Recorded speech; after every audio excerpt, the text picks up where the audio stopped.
ജഗതി ശ്രീകുമാർ തിരക്കുകാരനെ ഒഴിവാക്കി ഒടുവിൽ ഉണ്ണികൃഷ്ണൻ അഭിനയിച്ച് ഒരു കഥാപാത്രത്തെ സിനിമയെ കുറിച്ചൊക്കെ നമ്മൾ ഈ അടുത്ത് ചർച്ച ചെയ്തിരുന്നു. അനിയമ്പാവ ചേട്ടമ്പാവ എന്ന് പറയുന്ന ഒരു സിനിമ. ഇതില് പിള്ള എന്ന് പറയുന്ന ഒരു കഥാപാത്രം ജഗതി ശ്രീകുമാറിന്റെ മനസ്സിൽ കണ്ടിട്ടാണ് അതിന്റെ തിരക്കഥാകൃത്ത് റാഫി മെക്കാട്ടിന് എഴുതിയതു. പിന്നീട് ജഗതിയുടെ തിരക്കാരൻ ഒടുവിൽ ഉണ്ണികൃഷ്ണൻ ചെയ്തു. ആ സിനിമ ഭയങ്കര ഹിറ്റായിരുന്നു. ഒടുവിൽ ഉണ്ണികൃഷ്ണൻ വളരെയധികം നല്ലൊരു ബ്രേക്കായ സിനിമയായിരുന്നു. ഇതുപോലെ തന്നെ ഇന്നസെന്റ് ചില തിരക്കുകാരനും റിജക്റ്റ് ചെയ്ത് അത് മറ്റൊരു നടനെ അഭിനയിച്ച് സൂപ്പർ ഹിറ്റായി ആ നടന്റെ കരിയറിൽ ഒരു വലിയൊരു ടേണിംഗ് പോയിന്റ് ആയ ഒരു സിനിമയൊക്കെ ഉണ്ട്. ഞാൻ അതിനെക്കുറിച്ചാണ് ഇന്ന് നിങ്ങളോട് ഡിസ്കസ് ചെയ്യാൻ പോകുന്നത്. കടിഞ്ഞൂൽ കല്യാണം, അയലത്തെ അദ്ദേഹം എന്ന് പറയുന്ന ഒരു സിനിമയ്ക്കൊക്കെ ശേഷം രാജസേനൻ ജയറാം കൂട്ടുകെട്ട് ഒരു ഒരു ഹിറ്റ് കൂട്ടുകെട്ടായിട്ട് ഇങ്ങനെ അവരുടെ ഒരു യാത്ര തുടങ്ങുന്ന ഒരു സമയമാണ്. അങ്ങനെ സംഭവിച്ച ഒരു സിനിമയാണ് മേലെപ്പറമ്പിലാണ് വീട്. നമുക്കറിയാം ഗിരീഷ് പുത്തഞ്ചേരിയുടെ കഥയാണ്. ഗിരീഷ് പുത്തഞ്ചേരിയുടെ ഒരു ചെറിയൊരു ത്രെഡ്, ഒരു 4 വരി 5 വരി കഥയിൽ നിന്നാണ് രാജസേനൻ അതിനൊരു വൺ ലൈൻ ഉണ്ടാക്കിയതും പിന്നീട് രാജസേനന്റെ രഘുനാഥ് പല്ലേരി എന്ന തിരക്കഥാകൃത്തിന്റെ കൂടെ കൂട്ടി ആ ഒരു ഇന്ന് നമ്മൾ കാണുന്ന ഒരു തിരക്കഥയൊക്കെ രൂപപ്പെടുത്തിയത്. അന്ന് ശരിക്കും അത് പ്രിയദർശൻ സംവിധാനം ചെയ്യാൻ വേണ്ടി ഗുഡ് നൈറ്റ് മോഹന്റെ പ്രൊഡക്ഷനിലൊക്കെ ഒരു പ്ലാനിങ് ഒക്കെ നടന്ന് പിന്നീട് അത് കറങ്ങി തിരിഞ്ഞാണ് രാജസേനയിലേക്കൊക്കെ വന്നത്. അപ്പൊ അന്ന് രാജസേന ആ സിനിമ പ്ലാൻ ചെയ്യുമ്പോൾ അതിന്റെ ഒരു വൺ ലൈൻ നമുക്കറിയാം. അതായത് ഒരു വലിയ തറവാട്ടിലെ ഒരു അനിയൻ അച്ഛനെയും ചേട്ടന്മാരെയും അമ്മാവനെയൊക്കെ പേടിക്കുന്ന ഒരു അനിയൻ ഒരു ജോലിക്കാരിയാണെന്നും പറഞ്ഞ് തന്റെ ഭാര്യനെ ഇവരറിയാതെ വിവാഹം വെച്ചുകൊണ്ട ഭാര്യനെ കൊണ്ടുവരുന്നൊക്കെയാണ്. അപ്പൊ ഈ ഒരു ത്രെഡ് തന്നെയായിരുന്നു ഗിരീഷ് പുത്തഞ്ചേരിയുടെ. അപ്പൊ ഇന്നതിൽ നമുക്കറിയാം നരേന്ദ്രപ്രസാദ് ആ ഒരു സിനിമയിൽ ശരിക്കും സീരിയസ് ആയിട്ടാണ് ചെയ്യുന്നത്, പക്ഷെ നമ്മളെ ചിരിപ്പിക്കുന്നതാണ്. ശരിക്കും ഒരു കോമഡി റോള് തന്നെയാണ്. പിന്നെ ജഗതി ശ്രീകുമാറും അതുപോലെ തന്നെ വിജയരാഘവൻ ചേട്ടന്മാർ. ഇതിൽ അമ്മാവന്റെ ഒരു കഥാപാത്രം മച്ചമ്പി എന്ന് നരേന്ദ്രപ്രസാദ് വിളിക്കുന്ന നമുക്കറിയാം അത് ജനാർദ്ദനാണ് ചെയ്തത്. ശരിക്കും അന്ന് ആ ഒരു സ്ക്രിപ്റ്റ് എഴുതുന്ന സമയത്തും ഇവർ ഷൂട്ട് തുടങ്ങുന്നതിന് തൊട്ട് മുമ്പ് വരെ ഇന്നസെന്റ് ആയിരുന്നു അന്ന് ആ റോളില്. രാജസേനൻ ഇന്നസെന്റ് അല്ലാതെ വേറെ ആരെയും ഒന്ന് മനസ്സിൽ കരുതിയിരുന്നില്ല. കാരണം ജനാർദ്ദൻ നമുക്കറിയാം അന്ന് വില്ലൻ വേഷങ്ങളൊക്കെ ചെയ്യുന്ന അല്ലെങ്കിൽ പിന്നീട് കുറെ കഴിഞ്ഞ ക്യാരക്ടർ റോളുകളും ഒക്കെ ചെയ്തിരുന്ന ഒരു നടനായിരുന്നു. അങ്ങനത്തെ ഒരു ഹ്യൂമർ സാധനമേ ജനാർദ്ദനൻ ചെയ്തിട്ടില്ല.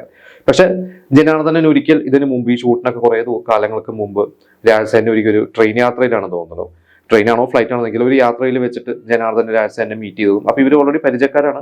അപ്പൊ ജനാർദ്ദൻ ചോദിച്ചു, രാജസേന്റെ അടുത്ത് ചോദിച്ചു, നിങ്ങൾ എന്നെ ഒന്നും അഭിനയിക്കാൻ വിളിക്കുന്നില്ലല്ലോ എന്ന് വെച്ചപ്പോൾ രാജസേൻ പറഞ്ഞു, ഞാനിങ്ങനെ കോമഡി സിനിമകളൊക്കെ ചെയ്യണമെന്ന് ചേട്ടന് പറ്റിയ ഒരു റോളില്ല. സ്വാഭാവികമാണ്, നമുക്കൊരു സീരിയസ് റോളോ അല്ലെങ്കിൽ വില്ലൻ വേഷമൊക്കെ ചെയ്യുന്ന ഒരു നടനെ എന്നും ആ ഒരു ഇമേജിലാണ് എല്ലാവരും കാണുന്നത്.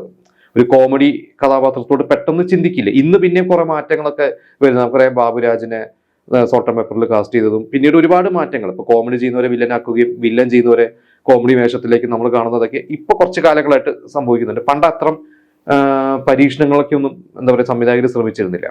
അപ്പൊ ഇതിന്റെ ഒരു ഷൂട്ടിംഗ് കാര്യങ്ങളും നിൽക്കുന്ന സമയത്താണ് ഇന്നസെന്റ് രാജസേനെ വിളിച്ചിട്ട് പറയണത്, എനിക്ക് ഇതേ ഡേറ്റിൽ ഒരു സിനിമ, അതായത് സാക്ഷാൽ ശ്രീമാൻ ചാത്തുണ്ണി എന്ന് പറയുന്ന സിനിമ, അതിൽ നമുക്കറിയാം ജഗദീഷും ബൈജു ഉണ്ട്, പക്ഷെ അതിൽ ഇന്നസെന്റ് ആണ് ടൈറ്റിൽ റോളിൽ വരുന്നത്, ഒരു ഭൂതം വരുന്നത്. ആ സിനിമ നിങ്ങൾ എല്ലാവരും കണ്ടിട്ടുണ്ട്, നല്ല രസമുള്ള സിനിമയാണത്. അപ്പൊ ഇന്നസെന്റ് പറഞ്ഞു, എനിക്ക് ഇതിലൊരു സിനിമ ഇങ്ങനെ വന്നിട്ടുണ്ട്, അതിന് ഞാനാണ് ടൈറ്റിൽ റോള്, അത് നിങ്ങൾ എന്നെ വിളിച്ച അതേ ഡേറ്റിൽ തന്നെയാണ് തന്നെ, ഞാൻ എന്താ ചെയ്യേണ്ടത് എന്ന് വെച്ചപ്പോൾ രാജസേനൻ പറഞ്ഞു, ചേട്ടൻ അത് ചെയ്തോളാം, കുഴപ്പമില്ല, കാരണം ഇതിൽ ഒരു സൈഡ് റോൾ ആണല്ലോ, മറ്റേതിലൊരു മെയിൻ ലീഡ് റോൾ തന്നെയാണ്, അപ്പൊ ചേട്ടൻ അത് ചെയ്തോളാം, കുഴപ്പമില്ല എന്ന് പറഞ്ഞ് ഇന്നസെന്റ് ആ സിനിമയിൽ നിന്ന് ഒഴിവായി. ഇന്നസെന്റ് ഒഴിവായി കഴിഞ്ഞപ്പോൾ രാജസേൻ ഇനി എന്ത് ചെയ്യുമെന്ന് പറഞ്ഞപ്പോഴാണ് പെട്ടെന്ന് രാജസേന് ജനാർദ്ദന്റെ മുഖം മനസ്സിലേക്ക് വരണം.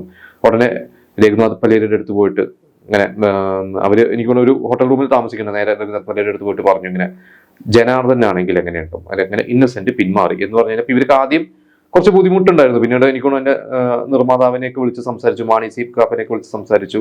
ലാസ്റ്റ് ഇവര് ജനാർദ്ദനെ തന്നെ തീരുമാനിച്ചു. അപ്പൊ രാജസേന്റെ ഒരു ധൈര്യമായിരുന്നു. രാജസേൻ അങ്ങനെ തീരുമാനിച്ചു, ജനാർദ്ദനെ ഉറപ്പിച്ചു.